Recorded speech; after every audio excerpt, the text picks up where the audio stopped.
Hey guys, Elizabeth on the Four Walls podcast. Today I have Liv joining me. Welcome. Thank you so much. So happy to be here. I'm so happy that you messaged me. Me too. If you want to give a little synopsis or introduction to let everyone know who you are. Yeah, absolutely. So my name's Liv. I'm Canadian, which people assume from my accent that I am American, and I always have to correct them when I'm traveling. But it's also kind of nice because I feel like I also look like I can be quite ethnically ambiguous, and no matter where I'm going in Latin America, I kind of fit in, which is nice. But I have been traveling for about a year and a half. I ended up quitting my job, and we can go into this a little bit later, but I quit my job from a 9 to 5, supposed to be a 2 month European trip to have a mental health reset and just experience the European summer, because who doesn't want to live an APA summer? Yes. And we are on month like 16 or something, so 18. And so it kind of just never ended. But I am a writer, and so I've kind of been doing that while I travel, and it's just been phenomenal. I feel like this is life that I never imagined could actually happen, but I've always wanted. So I'm very grateful every day. Wow, that is so amazing. What gave you that push to finally quit your job and just be like, I'm gonna do this? I think it was a mix of like seeing other people living the life that I wanted to live, and also just deciding that if not now, when. Because I'm 26 right now. And so when I made the decision to leave, at least leave my job, I was 25. And it was ridiculous because I was looking forward to retirement. And I was like, how am I in my early to mid 20s looking forward to retirement? Like, seriously, I was very grateful that I had the funds to do like yearly vacations. And so I would do a little solo trip here and there. I went to Italy for my very first solo trip a couple years ago, and I would look forward to that 1 week a year. And I just didn't like how I was wishing away my life. And I decided, even if I don't know how to make this work full time, if I can at least take 2 months and I can look back and be like, look at these 2 months that I had. And I also had some savings to be transparent. So I was in a comfortable position that I could take time off and go figure out my life. And even though I didn't do like a gap year during university or between high school and university, I figured that could have been my couple months to kind of have a true summer and like figure out what I wanted life to feel like. And that was kind of, yeah, just the push was like, if not now, when? Because why was I 25 looking forward to retirement? Like that was a ridiculous thing to be looking forward to. Yes, and I think so many people can relate to that and the fact that we're like, okay, we're in our mid 20s, but why are we just so unhappy? And it's like, it's so cool that you took that opportunity to be like, you know what, I'm just gonna do it and see how it ends up. And look at you now. Look at me now. I'm gonna be honest. Like I think it's so interesting because growing up and even now, but like mostly before travel, I was the planner in a lot of ways. And even up until my time here in Colombia, because we can go into that as well, but I'm in Colombia right now. I'm in Before I reached here, I was traveling quite a bit, but I had everything planned like 6 months in advance. And I just needed to know where I was going to be, where the money was coming from, and just have that mental security that I was going to be okay no matter what I did. Like, I wasn't supposed to be in Colombia for 5 months. This is a very new thing for me where I was like, oh, it feels good to be here. So I'm going to stay here for a little bit longer. So I was, yeah, a huge planner. And so this is a kind of a new chapter in my life where it's very much like doing what feels good for my soul, and like where my community is and kind of just following that as my guiding light. Wow, that's so beautiful. I love that for you so much. And you can just tell how much you love it, like with how much you're smiling when you talk about it. You're just like, yes. And shout out to you for breaking past that because I feel like that's really what holds back so many people is you get into this kind of routine of like, well, I have this money and I'm comfortable, but you're like, actually, I'm gonna push past my comforts and really get out of here. And like, that's amazing that you did that. Yeah, it's hard to do. Like I can also sympathize with anybody maybe who's listening who, has that stable career. Because the only thing I can speak to is like I had things kind of figured out back in Toronto. I had the good job, I had the Hmm. apartment that I always wanted, like all of that stuff, the car, like all that stuff. And it was just, I think we call it like the golden handcuffs. Like you have comfort, you have creature comforts, you have the benefits, you have the stable income, all that stuff, which is important. And I think that it's something to aspire to because this is the state of the world politically and economically. It's very Hmm. hard to get to a comfortable position. And so I don't want to take any of this for granted and like sound like I'm pompous or whatever that may be, because I can empathize with a lot of this. But yes, if you are at a place where you are able to take a few chances, maybe if you don't, if mentally, if you're just able to take those chances and you have a good safety net, whether that be community or finances, there's ways to do it that's not like that as well. Like you can just take a leap with no plan. But for me, it was Mhm. like the baby steps because I'll tell you, like again, it was supposed to be 2 months, and then I still had my apartment. I was subletting my apartment. I had a lot of funds, and I never actually made that transition until a year into trend into travel, where then I was Mhm. like, wait a minute, I'm going on year month 12 and I don't want to go back to Toronto full time. Like, why am I keeping this apartment when it doesn't bring me happiness anymore? So I didn't do it all at once. It was a very gradual thing. That's not everybody's journey, but I'm just fortunate that I was able to take little baby steps to get to where I am now. Yes. So going back to your first solo trip, did you take that after university when you got your job and you're like, I have, money now? Yeah, basically. I guess like the truest first solo trip I took, I actually was in university and I did an exchange to Mexico. I was in this little town called Cholula, and it was very out there at the time because it was like my first choice was actually, I think it was like Spain and Italy were like my first choices, and it was a lottery system. And I think Mexico was my third choice. And I didn't get just selected for the first two, just from the lottery. And when I got Mexico, I figured, why not? Like I get to, it's fully paid for, and I can go to Mexico for a little bit. At least I can travel.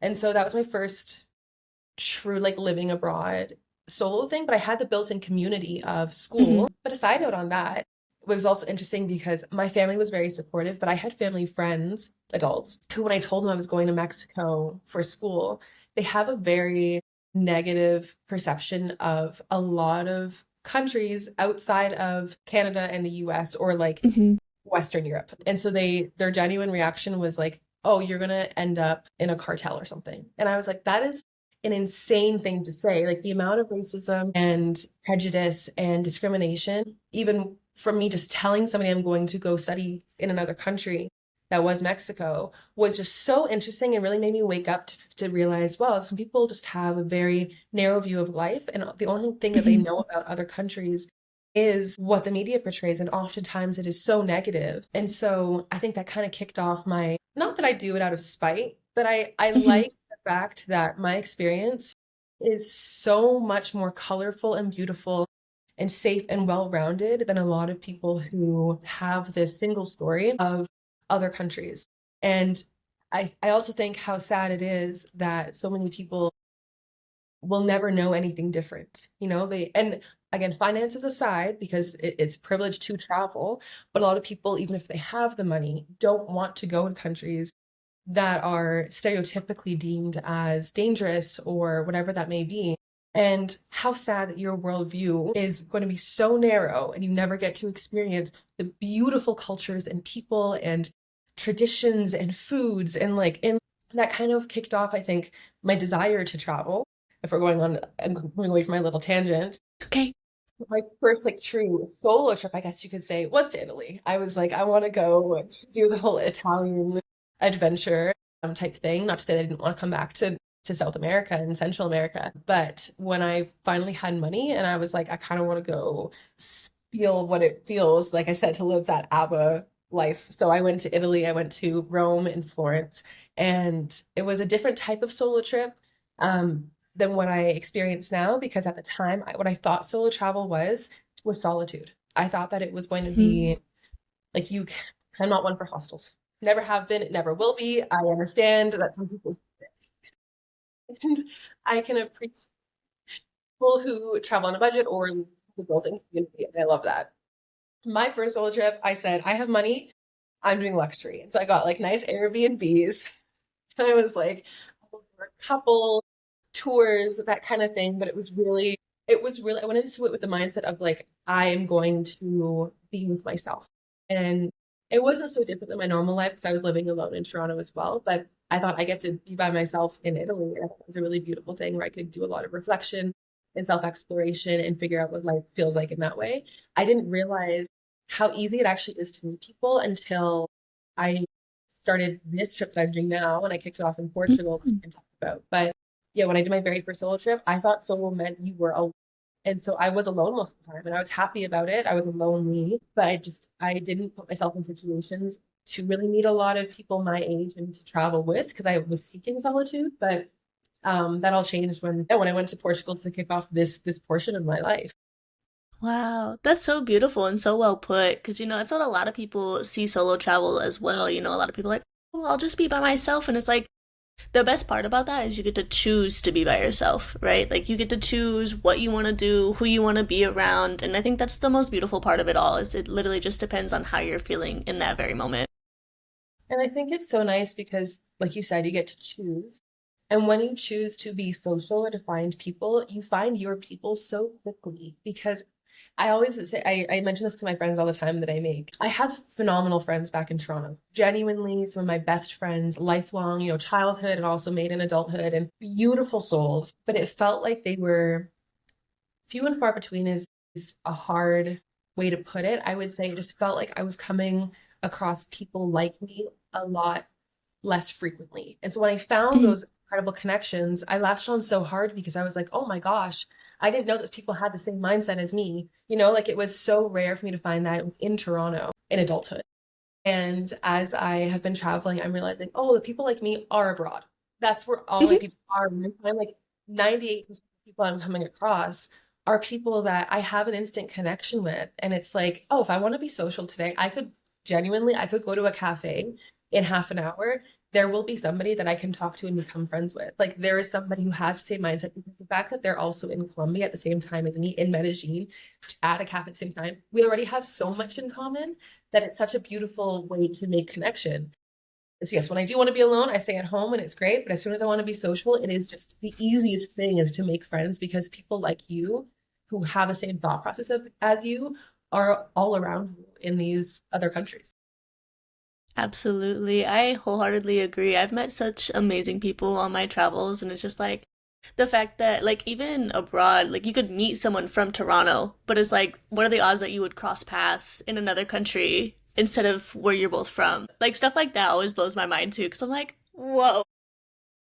It's a beautiful thing to find them. And it's always so funny when you do find somebody from like your hometown, especially. It's like, oh my gosh, I'm from Milton actually, which anybody who's listening to Toronto is say that's not Toronto, which it's not. It's the GTA, it's the Greater Toronto Area. But when I meet people who know what that town is, I'm like, oh my goodness, this is crazy that we're here and we never even met when we were back home. Yeah, so it's just so lovely. So, what has been one of your favorite travel moments for you on this trip, on this journey? There's so many to pick from. I think maybe not my favorite, because I don't have a favorite, but one of the most notable, I would say, is Mhm. that so I was in Mexico City earlier this year, and I love Mexico City with my whole heart. I was there for 2 months. I was supposed to, yeah, just be there for 2 months, and I had booked a non-refundable ticket to Guatemala at the end of those 2 months, and I had an Airbnb and everything like that, so I couldn't get out of it. But I was having the best time, arguably, of my life in Mexico City. And as the date was creeping up that I had to leave, I remember just feeling really sad and feeling like I wish that I had had a lot more flexibility. But at the same time, boo-hoo, like, oh, no, you have to go to Guatemala. Like, sad. Don't want anybody to pity me in that way. The point about this is that I didn't have like any expectations for Guatemala. It was kind of just another country to see. I'd seen a lot of TikToks and social media and posts about Mhm. it. It's really beautiful. But I'd found people in Mexico City that I wanted to maintain connection with and to keep living that life. But getting on that plane, I think, was the best thing that I could have done. It was such a beautiful, magical, transformative experience for me. I found that it was less social than my time in any other country or city that I've been to, but my time in Guatemala allowed me to reconnect with my creativity, excuse me, Mhm. that I'd lost out on for the past year. Because I'm also a writer, like I write romance novels, and I'm also working on a memoir right now, and I just hadn't really connected to words in a while. And so being in Guatemala and seeing the beauty of the country somehow it just sparked my creativity again, and it just brought me back to myself. And I just found that it was such a place to rest and recharge. And I met like I'll tell you a story of my friend Bob. So I was staying in Lake Atitlan in Panajachel, which Mhm. is Mhm. one of the towns around Lake Atitlan.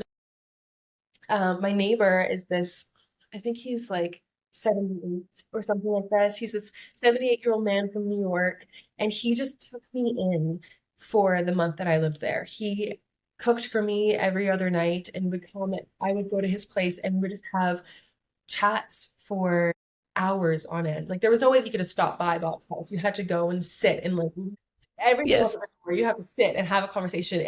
It was just the thing because I found that it was a beautiful example of like intergenerational friendships and just being able Hmm. to learn from somebody who's living such a different life than you. Like he lives in Guatemala most of the year, and he just has so much life that he wanted to share with me and was interested in my perspective in the world and was just so encouraging of the lifestyle that I want to live. And it's always validating to meet people who have so many years under their belt where when they say you're doing it right, like you are living the life that I either wish I could have lived or Hmm. that I encourage people to live, just doing something daring and doing something just really outside of the box. It's just nice to have that kind of that validation, but also just that friendship. And so it was 2 months of meeting a lifelong friend. So I'm actually probably gonna go see him in Guatemala next year, which I'm so excited about. And he's even offered me to host me in New York whenever he's in New York. And for me to also reconnect to my community was amazing. But just the community that I met there, like I could go on and on about Guatemala and all my travels, but I think it was just a really beautiful time in my life. And I was just so happy that I got on that plane because it's oftentimes the things that you don't expect to be great that are, like I didn't want to get on that plane. I wanted to stay in Mexico City, but I never would have connected to my writing again, or who knows how that would have happened. And I never would have met Bob, and I never would have met all the beautiful souls that I met in Guatemala that I'm still in contact with today. And so it was a little bit of fate, I think, that helped that to happen. Wow, that's so beautiful. And it feels like almost like a grandfather figure too, like he's like watching out for you, you're really connecting. And I'm sure it meant a lot to him too, especially being in a country. I mean, he lives there, but like having someone he can also connect with and spend time with, because, maybe he doesn't always get that. So it's really beautiful that it all came together like that. Like, how many Right. And people I can also say like that? that. Yeah, exactly. How many people can say that? And you also mentioned a word that I really like, which is like, you felt like a grandfather. And I think if we expand that out even more, I think a lot of travel has just given me chosen family. And I just find family in every place that I go. And it's been so beautiful because not only am I meeting friends and lovers and acquaintances, but I'm also meeting sisters, and I'm meeting parental figures and I'm meeting people who feel comfortable and who are so supportive in every trait that my own family has, because I'm very close to my family. This is not to say that I need chosen family, Hmm. but as I'm abroad, there's always someone to take in or that I can take in and bond with and connect with and take care of or be taken care of. And it's so beautiful. And I'll tell you, like even now, so one of the reasons I'm in Colombia for so long is because so I was supposed to be here for 2 months, and then I met my best friend here. And she's become my sister here. Her and her boyfriend have just become my family here.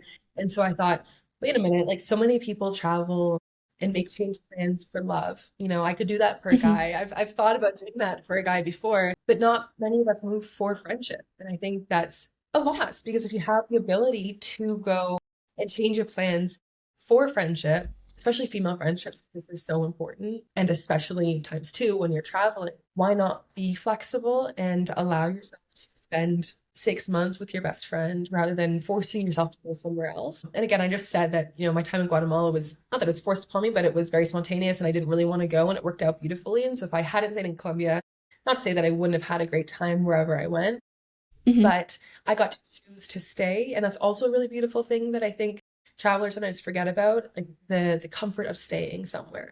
Now, I don't want to stay in Toronto, that's very clear, but staying somewhere in Colombia, staying in Medellin has Yes. been the greatest blessing of my life so far because I've had this beautiful friendship with my best friend and I've just been finding such beautiful community here and it feels less like solo travel right now and more like living here and it's just been incredible.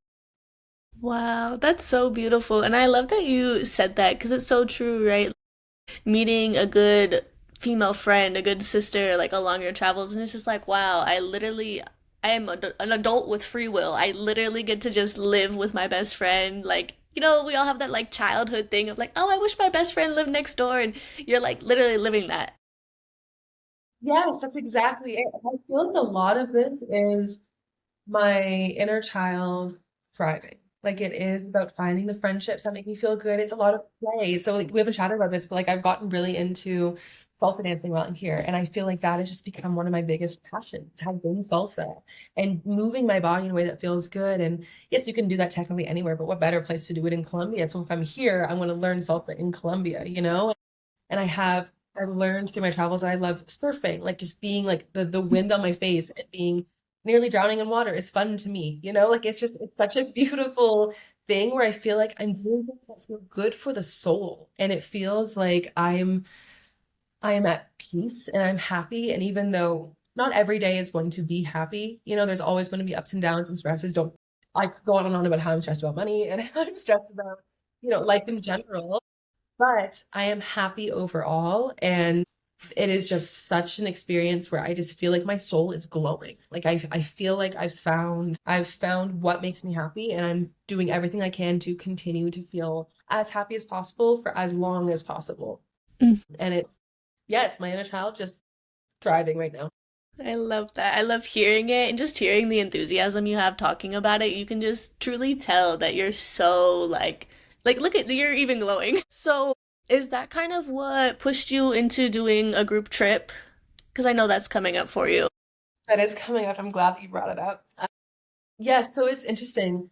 I feel like one of the things that's like a common thread in my life that I have to say is that whenever I've had a desire to do something, I've always been able to do it. And I've been very fortunate. It's a mix of luck, I think, and hard work because it's through connections that I put in the work for to make, or it's through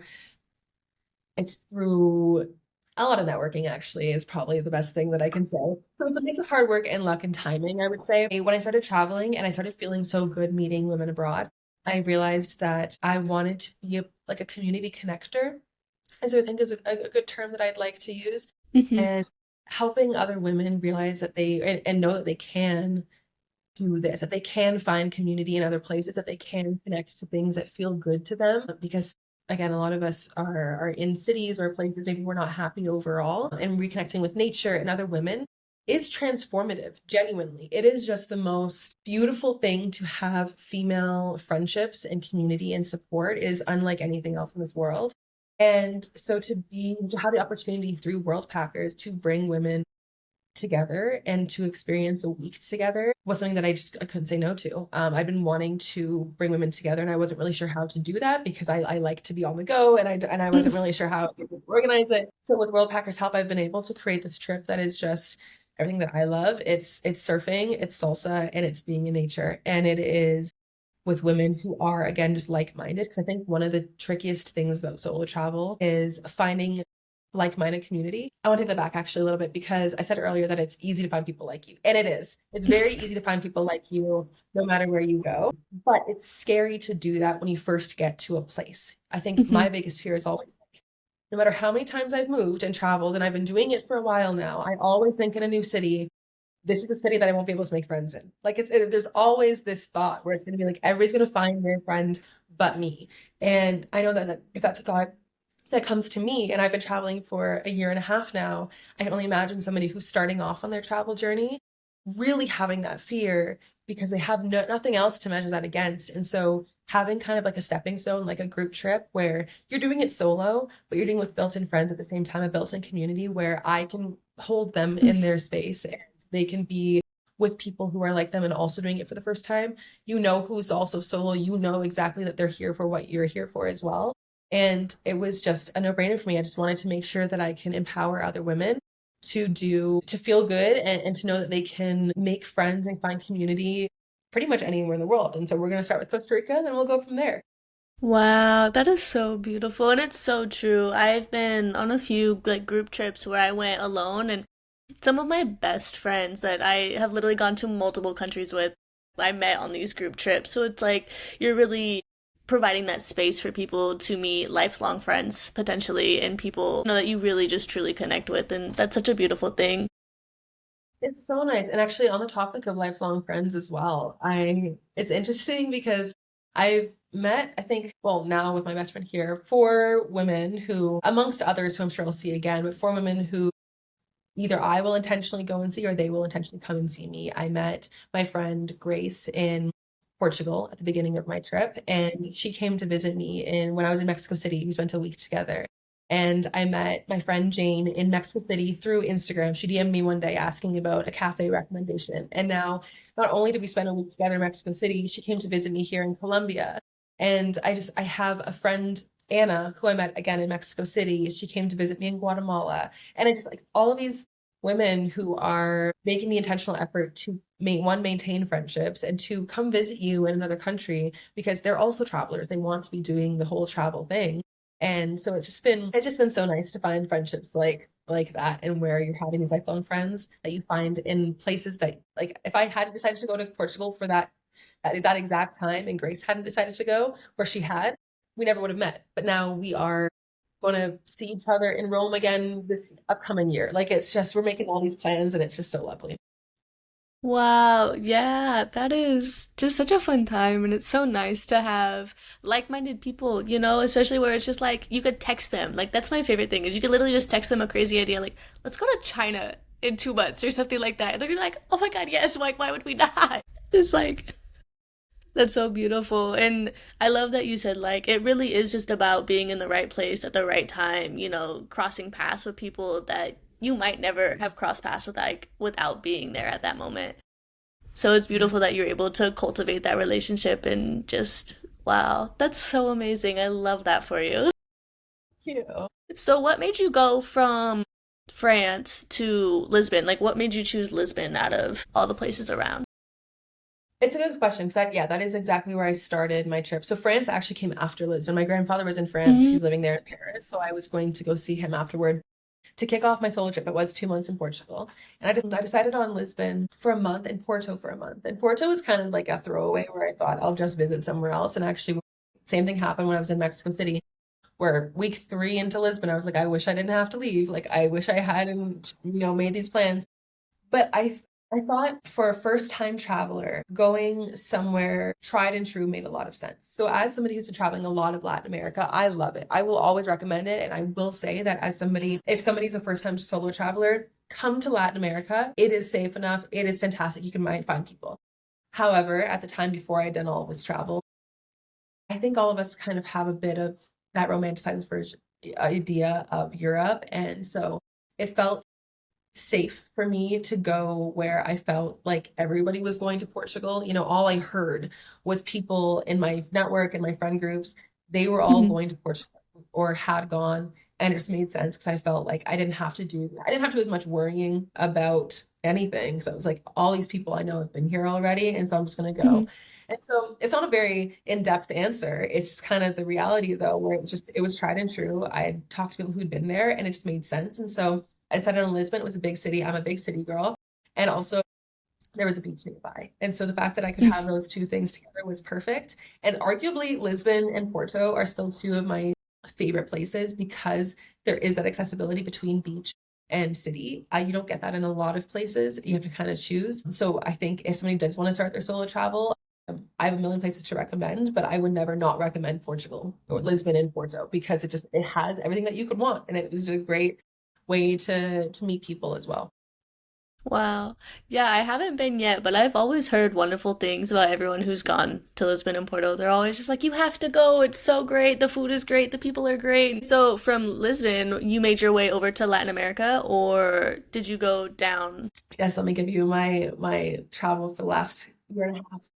Essentially, I started in Lisbon and went to Porto, and then I did a little bit of France, so Paris and Antibes. If you ever heard of Antibes in the south of France, it is just a storybook town. It's amazing. So I was there for 2 months, and when I was in Lisbon, so my first month of travel, I I was having the time of my life, but I couldn't shake this feeling of dread because I had to come back to Toronto. I'd only thought Mhm. that I could be abroad for 2 months. And so there was this countdown in my mind where I couldn't stop thinking about the fact that I have to go back to quote unquote real life in X Mhm. days. And I think I was probably on like just finished month 1 of my trip. And so I was halfway through. And I remember, I think I even have a video of it somewhere. I remember thinking to myself, I can't go back to Toronto. I can stop over, but the idea of going back to a 9 to 5 and going back to a city that doesn't inspire me was just dreadful. And I was very emotional. And I remember I kind of started crying about it because it felt like a big transformative idea for me to just continue the journey that I was on because I had never really crossed my mind. It was going to be 2 months and then I had to go back and make money. Even though I was Hmm. making some money and I was freelance writing, I needed to go back and live the exact life I had been living. But then I hadn't felt that much happiness since I'd been on exchange in Mexico. I hadn't felt the level of autonomy and freedom and joy in years. And I thought, if this is my only time to do this, I need to just commit and I just need to do it. And so I was quite emotional. I called my mom about it because she's my rock in every way. And I thought she was going to say no. And while I am an adult and people are going to say, who cares what your parents think? I do.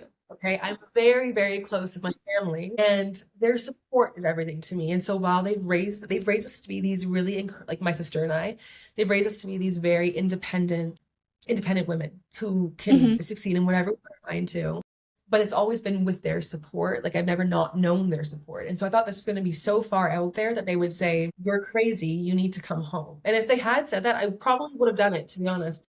But it was so wonderful because when I told my parents that I was thinking about just continuing traveling, they were just so supportive. My mom just wants to make sure that I have money to do it. That's the only thing. And my dad has also really been very he whenever I tell him about the new place that I want to go or wherever, he always says, I wish I could have done that or something to that effect. Like he's so supportive. Like if I have the time, if I have the money, if I have the ability, do it because he Yes. didn't have the opportunity growing up to travel as much. And so he just loves seeing us thrive and do what we want. And so when I had their blessing basically to continue, I decided that I was actually going to head down to Argentina. Why? I don't know. I don't really have any rationalization as to why I go to Argentina. I have only stayed on this side of the world, so the Western Hemisphere, right? I'm pretty sure. Yeah, Western Hemisphere. Mostly because I have clients in like Eastern time zone. So I knew I had to stay on Hmm. this side of the world. So I didn't even consider Africa or Europe for a long term or Asia. I needed to stay on this side of the world. And I felt like Argentina was far enough away from Canada and it was like a little pricey in the flight. So I was like, if I have the money to do it now, you might as well just go. Also, who goes Hmm. to Argentina? I didn't know anybody who was going to Argentina. And I kind of liked that it was a little bit, no, there's a little bit of like a adventure to it. To be fair, again, through extensive research and actually getting to know the community, it was not very far off the path at all. I was in Buenos Aires, so many people go to. It is such a tried and true place. But all my friends back home were just staying in Europe. And I was like, I want Hmm. something a little bit different. And I wanted to continue to learn Spanish because I've always had an interest in Spanish. And so I was in Argentina for 2 months, did not love it. I think coming down from like the European summer, the stereotypical European summer that you can expect, to Buenos Aires, Argentina was just getting out of their winter, so the weather wasn't as good, and it was just like a bit of a different vibe. Amazing, amazing city. Still recommend going. My timing was off though, so I stayed there for 2 months, Hmm. and then I went home for the holidays, and then I decided that I was going to go to Costa Rica and continue being in Spanish speaking countries because I just really wanted to Hmm. maintain Spanish. And I will say that knowing even the basics of a language where you're going helps tremendously. It doesn't feel as daunting. So kind of my hack was, well, I'm already learning Spanish, so it's not going to feel as scary to go to a new place. That's not to discourage people from going to places that Hmm. they can't speak, because all half of next year I plan to be in places that I don't speak a lick of the language right now. But it just helps me know how to like ask for a coffee without your Hmm. Google Translate. So just to keep improving my Spanish and doing that. And so I was in Costa Rica for a little bit. Then I went to Mexico and then Guatemala. And then I went back home. So I was like, I'm running out of money. I don't know what to do. And so I went back home for a little bit. And then I was going to come here to Colombia just for 2 months and then go back to Mexico City. But just decided to stay in Colombia. I think we just finished month 5. So going on to month 6 now. Yeah, just staying in the side of the world though, one, the weather is I appreciate warm weather and I love Latin culture. While they all, of course, vary between country to country, it's always so warm and the food is always really good. And I like learning Spanish and speaking Spanish. And it's felt comfortable. But I do think that for Hmm. next year, I do need to put myself outside of my comfort zone a little bit and get back into that whole solo traveling mindset. Because I need to like I need to be challenged a little bit, but it's just been incredible this past like year and a half. Wow. What a beautiful trip. And I love that you just kept going back and forth as you needed to. That's so amazing. And it's beautiful that you had your parents' support. You know, I feel like a lot of people, at first you said that some family members were like, maybe not, but the fact that your parents were like, no, go do it. We love this. Like that's so beautiful that you had that support. Yes, no, I was so grateful for it. Also, to clarify though, if we're talking about the some family members saying like, oh, maybe don't do it. Are you talking about the Mexico part? Yes, for the study abroad. Or was it like friends? I see. Yes, not my family. My family's always been very because the one thing I want to be also known. So I come from like my mom's side of the family is Trinidadian and English. And so I have a long history of really strong, independent women, Black women Hmm. specifically, who have moved countries and started their life all over again. And so I feel like it's a little bit in my blood to have not only the will to do it, but also just nice to have the encouragement around me. So the family has always just been so supportive of just like taking that leap and trying. Hmm. But yes, there's been some family friends or some distant friends, things like that, that have a little bit less of a open mind. Hmm. I just wanted to make that very clear distinction. Very sorry about that. Man, so now that that is all coming to an end, when were the dates for your Costa Rica trip? I don't think you mentioned those, just for. Yeah, so it's happening April 19th to 25th. So it's a week. And we're doing it in Manuel Antonio, Costa Rica, which is along I want to say the Pacific coast. There's a national park there that's absolutely stunning. When I was there earlier this year, I got to see a sloth. That was like my number one thing before I left. I was like, I need to see a sloth. And I saw it in the tree, Yes. little baby, and it was so beautiful. But to me, it was such a beautiful place, and the sunsets were gorgeous. The surf was great. At the time, I did get to release baby sea turtles. When we go, we'll learn about the conservation, but we won't be able to release them just because it's not nesting season for the turtles at the time. But it's just going to be a bunch of women who are learning to do something really hard. And I think it's almost symbolic if we're going to be poetic about it, because surfing to me, I'm not very good. If you could look at my profile, you'll see videos where I am shameless about the fact that I fall again and again and again. But I think what's so lovely is having a physical reminder of the fact that you can do hard things Hmm. and you can keep getting up. And I think surfing is a great embodiment of that. And there was also another little tangent I'll go on is I hiked a volcano actually in Guatemala. It's called Acatenango. And listen, I'm an active person. I work out, I Hmm. run, like I do all this stuff. I am not I'm not a volcano person. There's actually no need for me to be hiking a volcano and stressing myself out, my body out for 2 days. This wasn't like a Yes. 4 hour thing. This is a 2 day hike. You go up and you're sleeping in a cabin.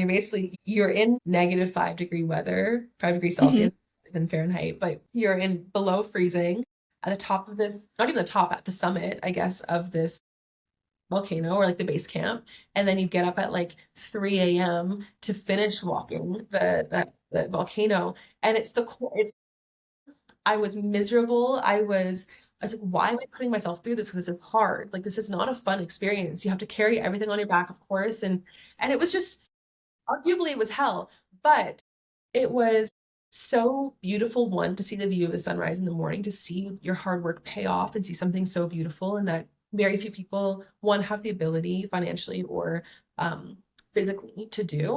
But also, it was just what an experience to do something that you didn't think that you could do. Like, I'm not one for camping. I'm not one for the cold, and I see no reason to suffer. And so to decide to do all of these three things and come out stronger on the other side, literally, because when I'm now going for my runs now, the runs don't feel anything like as difficult as it was a volcano. But it's another symbolic reminder to myself that I can choose to do hard things and overcome them. And while there's things that are scary in this world, like falling off a surfboard or hiking to the top of a volcano, you can still choose to do it and just know that you have the ability within you. And that's nice to have like a Hmm. physical reminder sometimes because we can say it as much as we want and there's a lot of intellectual practices we can do, but to have a memory to look back on and to reflect on and to share with other people, it's really lovely. And so I hope that anybody watching this if they do are a little bit nervous to try something, if not my group trip, but to try anything that's hard, Mhm. knowing that with community and with support and through your own will, you can do it even if it's hard. We do it scared, we do it Mhm. miserable, and we do it terrified. And you just come out on the other side knowing, damn, I can really handle anything that kind of comes my way. Yes. Wow, I love that. What beautiful, beautiful words. Just very eloquent, very eloquent. Well, I mean, I feel like that's a great way to part ways, but if you had any other advice that you would love to give anyone maybe looking to move abroad or maybe take that first, maybe to quit their job and travel, like what would it be? I don't really have advice for people to, like to quit their job or anything like that because I think it's a very Hmm. personal decision, and I wouldn't want to lead anybody astray.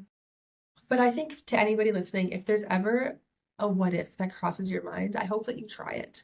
I hope that you remember that this is really the only life we have. And to be quite frank and quite morbid as well, one of the other reasons that I decided to push through and just to do what I'm doing is God forbid something happens where you get into a crash tomorrow, or a family member becomes very sick or you become very sick.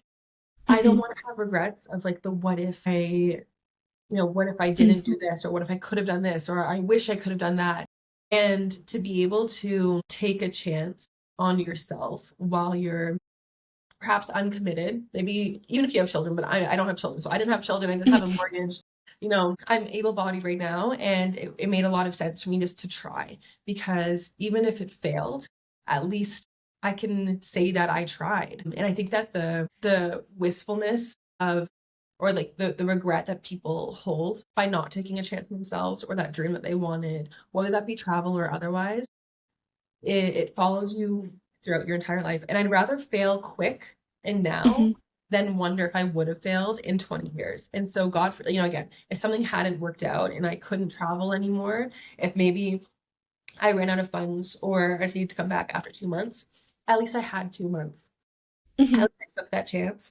And I'm just so grateful that I did. And so I hope that whenever there's a what if in your mind, you take it and you just try, and know that if you're going to fail, it's better to fail sooner. That way you can kind of course correct, take a new chance, but also things are probably going to work out better than you ever imagined. That's all for the experience. That was really Wow. a long ramble, but I think that's it. No, it was beautiful. Thank you so much, Liv, for all your time and all of your beautiful words and stories. Thank you so much. It was lovely having you.